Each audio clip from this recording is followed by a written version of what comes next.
Hello जन साथियों, आशा करता हूँ आप सभी अच्छे होंगे। मैं इस वीडियो में CRPF head constable and ASI स्टूडेंटों के लिए रीजनिंग के प्लस मैथ के क्वेश्चन कराने वाला हूँ, जो कि आपकी परीक्षा की दृष्टि से अति महत्वपूर्ण है।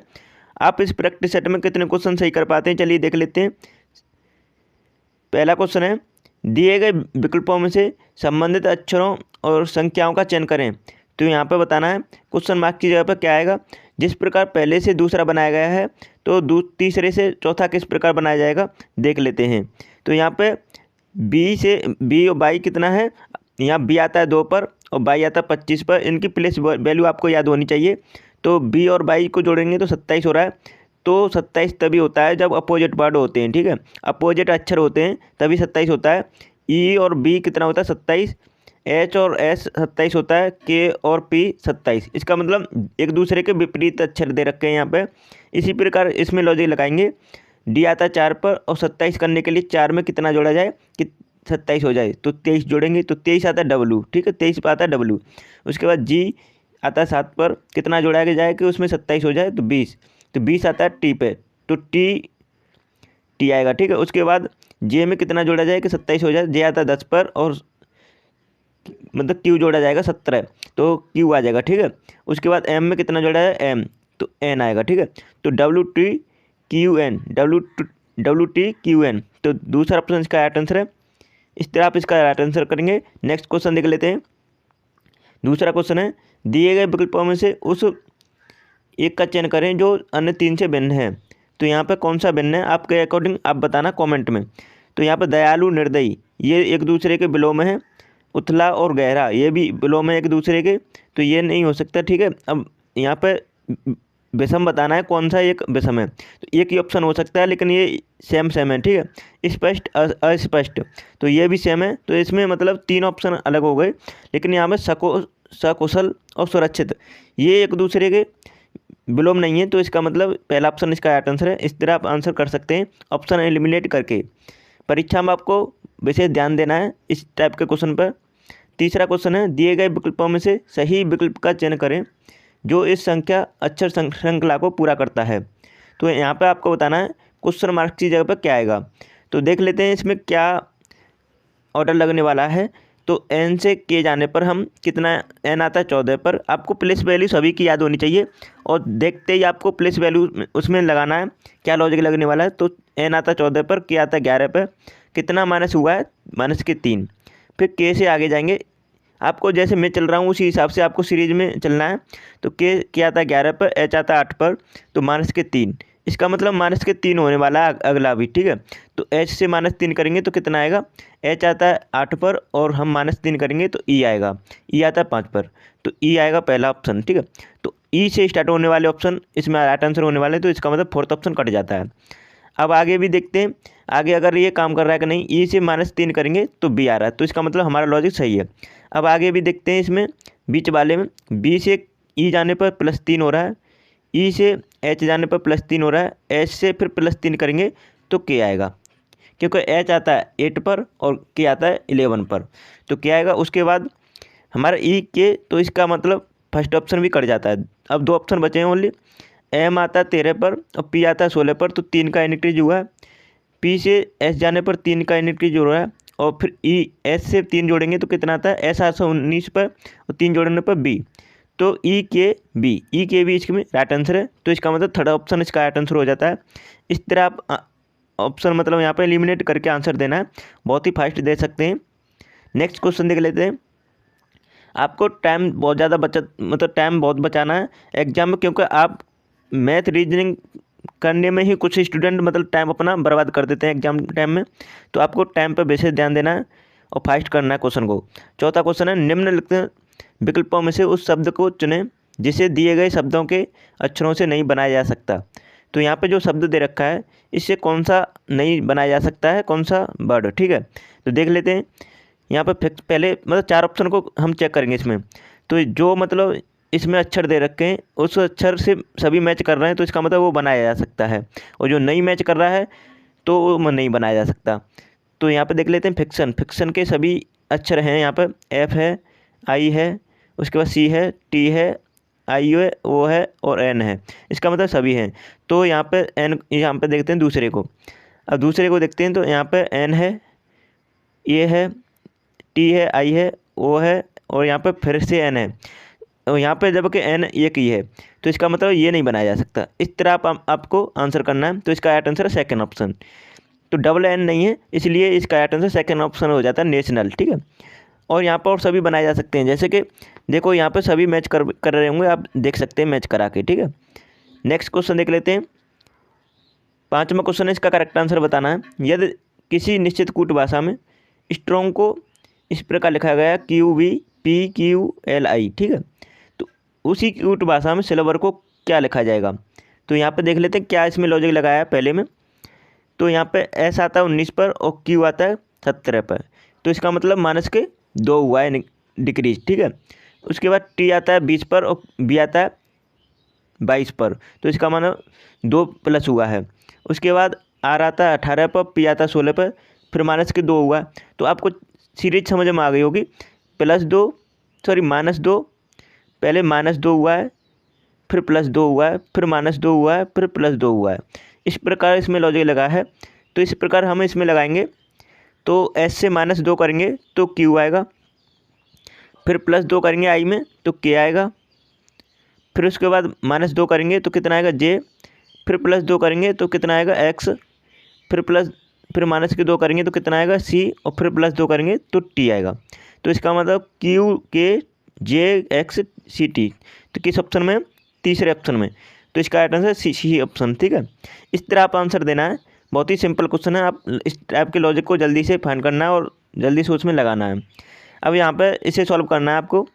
कुछ समीकरण दिए गए हैं, निश्चित प्रणाली के आधार पर हल किया गया है। इस आधार पर अनुसुलझे समीकरण के लिए सही उत्तर ज्ञात करें। तो यहाँ पर बताना है आपको कि यहाँ पर 3 से 2 का मल्टीप्लाई करने पर 10 आ रहा है।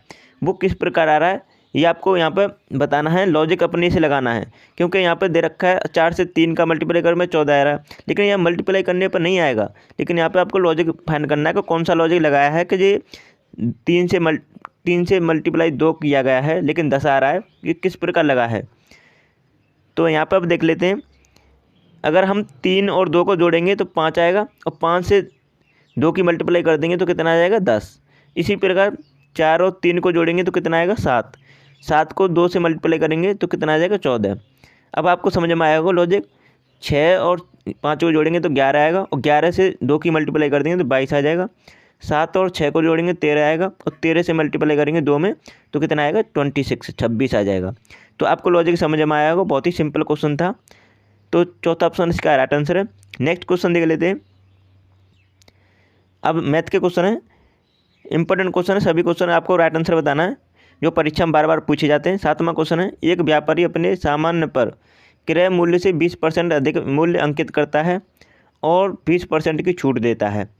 उसका शुद्ध लाभ या हानि प्रतिशत क्या होगा। तो आपको इस क्वेश्चन को बहुत ही कम समय में कर सकते हैं अगर आप इसमें तरीका जानते होंगे अच्छे से। तो यहाँ पे देख लेते हैं। जैसे एक व्यापारी अपने सामान पर क्रय मूल्य से, क्रय मूल्य क्या होता है, हम मान लेते हैं 100। ठीक है। क्रय मूल्य होता है 100। अब वो बोला 20% अधिक मूल्य अंकित करता है। तो यहाँ पे CP कितना है 100। ठीक है। और MP मतलब यहाँ पे MP मार्क प्राइस मूल्य अंकित करता है। तो इसका मतलब MP, वो MP हुआ जो मूल्य अंकित कर रहा है, 20% अधिक कर रहा है। तो 100 से कितना 20% कर रहा है तो इसका मतलब 120। अब वो बोल रहा है कि 20% की छूट देता है। छूट किस पर दी जाती है, मार्क प्राइस पर। तो 120 पर छूट दे रहा है। ठीक है। 120 पर छूट दे रहा है, कितने की, 20% की। तो मतलब 80। यहाँ पे आपको मैं आगे सॉल्व करता हूँ। जैसे 120 हमारी MP निकल के आई थी। MP क्या है, मार्क प्राइस। तो उस पर कितने की छूट दे रहा है, 20% की। तो 20% का मतलब 100 में से 20 करेंगे माइनस तो 80। अब इसकी वैल्यू निकालनी है आपको। तो यहाँ पर बोला गया है, इसे सॉल्व करेंगे तो कितना आ गया 12×8 = 96। अब बोला है वो उसका शुद्ध लाभ या हानि प्रतिशत क्या है। अब आपको पता चला होगा हमने CP कितना माना था, 100 माना था। अब हमें क्या यहाँ पर प्राप्त हो रहा है 96। ये क्या है SP। तो इसका मतलब 100 से 96 मतलब कितना कम है, 4। तो 4 कम है 100 पे। ठीक है। तो 100% कर लेंगे तो इसका मतलब क्या है, 4% की लॉस हो गया उसे, क्योंकि 100 की चीज़ को 96 में बेचा जा रहा है। तो कितना का हो रहा है लॉस, 4% का। तो इसका राइट आंसर है सेकंड ऑप्शन। ठीक है, इस तरह का आप मतलब क्वेश्चन को लगा सकते हैं। बहुत ही सिंपल क्वेश्चन था। अब देख लेते हैं 8वां क्वेश्चन है, यदि 25x और 2x और 72 समानुपात में है तो x का मान क्या है।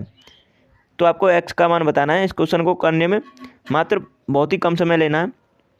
तो आपको देखो मध्य यहाँ पे समानुपात बताना है, x का मान बताना है। तो यहाँ पे बीच वाली जो संख्याएं होती हैं उन्हें मल्टीप्लाई करेंगे 2x इंटू एक्स। ठीक है, और उसके बाद बाहर वाली संख्याओं को मल्टीप्लाई बराबर में करते हैं। ठीक है, तो 25 इंटू 72। अब आपको इसे सॉल्व कर लेना है। तो 2 से ये 72 कितने 36 बार, और यहाँ पे एक्स स्क्वायर हो गया यहाँ पे, तो x square equal to 36 into 25। ठीक है, अब यहाँ पे 36 अगर यहाँ पे इधर मतलब रूट आ जाएगा, एक्स को यहाँ पे निकालेंगे एक्स की वैल्यू, तो यहाँ पे 6 आएगा बाहर और 5 आ जाएगा। तो इसका मतलब 5 और 6 का मल्टीप्लाई है तो 30 आ गया, 5 चेंगे 30। तो 30 ऑप्शन इसका राइट आंसर है। सिंपल क्वेश्चन था। नेक्स्ट क्वेश्चन देख लेते हैं। 9वां क्वेश्चन है, इसे सॉल्व करेंगे सभी। वह छोटी से छोटी संख्या ज्ञात करें जिसे 12, 16, 24 तथा 36 से विभाजित करने पर प्रत्येक दशा में शेष 7 बचता है। तो इस टाइप के क्वेश्चन को करने में बहुत ही कम समय लगता है, लेकिन अगर आपको तरीका सही पता है तो देख लेते हैं। जो शेष बच रहा है उसे हम ऑप्शन से हम सॉल्व करना बताएंगे आपको। तो जो शेष बच रहा है उसे ऑप्शन में जो दे रखी है संख्या उनसे घटा लीजिए। तो यहाँ 139 में से 7 घटाएंगे तो कितना होता है, तो 139 में 7 घटाने पे 132 आ गया। ठीक है, यहाँ पे कितना आ गया, यहाँ पे आ गया 137। अब यहाँ पर कितना आ गया, 151 में से 7 घटाएंगे तो कितना आएगा, तो 144 आएगा। अब यहाँ पे 295 में से 7 घटाएंगे तो कितना आएगा, तो ये आएगा 288। अब आपको सॉल्व करना है। अब क्या करना है, अब यहाँ पर पूछा है वह छोटी से छोटी संख्या पूछिए। तो अब जो संख्या दे देंगे जिससे डिवाइड कर रहे हैं आप, 12, 16, 24, 36, इसका एलसीएम ले लेंगे। एलसीएम कितना आएगा, एलसीएम आपको लेना आना चाहिए। तो इसका एलसीएम आएगा 144, मतलब 144 एलसीएम आ गया। अब जो एलसीएम आया है अगर वो आपके ऑप्शन में है तो आपका आंसर वही हो जाएगा। अगर आपके ऑप्शन में नहीं है तो इसका मल्टीप्लाई करते जाते हैं, जैसे 2 से मल्टीप्लाई, फिर 3 से मल्टीप्लाई, फिर 4 से मल्टीप्लाई। तो इस प्रकार अगर आपका ऑप्शन में है तो यही आपका राइट आंसर है। तो ऑप्शन कौन सा है, 144। तो यही आपका आंसर हो जाता है। तीसरा ऑप्शन इसका राइट आंसर है। तो इसका राइट आंसर है थर्ड ऑप्शन, 151 इसका राइट आंसर होगा, क्योंकि 7 घटा के आया। तो यहाँ पर तीसरा ऑप्शन इसका राइट आंसर है। इस तरह आपको सॉल्व करना है। बहुत ही सिंपल क्वेश्चन था। अब देख लेते हैं 10वां क्वेश्चन। 50 पेन बेचने पर एक दुकानदार को 10 पेन के विक्रय मूल्य के बराबर लाभ होता है, उसका लाभ प्रतिशत क्या है। तो बहुत ही सिंपल क्वेश्चन है। इसे सॉल्व करने में आपको बहुत ही कम समय लेना है। इस टाइप के क्वेश्चन में बिल्कुल भी समय वेस्ट नहीं करना है, जल्दी से आंसर देना है। तो यहाँ 50 पेन बेचने पर एक दुकानदार को 10 पेन के विक्रय मूल्य के बराबर लाभ होता है। तो आपको समझ में आया होगा, 50 पेन बेचने पर 10 पेन के विक्रय मूल्य के बराबर लाभ हो रहा है। तो मतलब इसका मतलब वो उसका 50 पेन बेच रहा है तो 10 पेन के विक्रय मूल्य के बराबर लाभ हो रहा है। तो यहाँ पर 50 में से 10 घटा लेंगे तभी तो सीपी निकल के आएगा। तो 50 में से 10 घटाएंगे तो कितना आ गया, 40। अब 40 पे उसे 10 का बेच रहा है, ठीक है, मतलब 10 का लाभ हो रहा है। तो कितना आ गया आंसर। अब इससे 0 से 0 कैंसिल करेंगे तो कितना आ गया, 25%। 25% का लाभ हो रहा है, क्योंकि हम कभी भी लाभ हानि निकालते हैं परसेंटेज में तो सीपी पर निकालते हैं, न कि एसपी पे। तो हमें ये एसपी दे रखा है और यहाँ पर विक्रय मूल्य के बराबर पूछ रहा है, तो यहाँ से हम घटाएंगे तभी तो हमारा सीपी आएगा।